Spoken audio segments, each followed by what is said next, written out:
Hello everybody, in today's video I'm going to show you how to stop iPhone autoplay music when it connects to Bluetooth.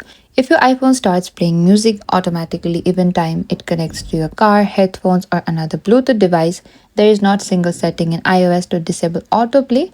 However, you can use the following methods to prevent or reduce it. You need to check your Bluetooth device setting.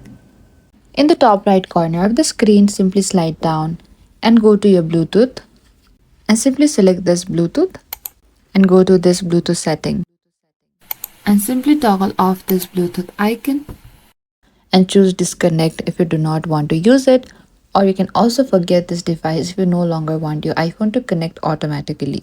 So what you need to do is, beside any of the devices paired, you need to select this device and select forget this device. And the next method is you need to close the music app before disconnecting. You need to pause the playback and close the app from the app switcher. And the next Bluetooth connection may be less likely to resume playback automatically. And this is it. This is how you can stop iPhone autoplay music when it connects to Bluetooth.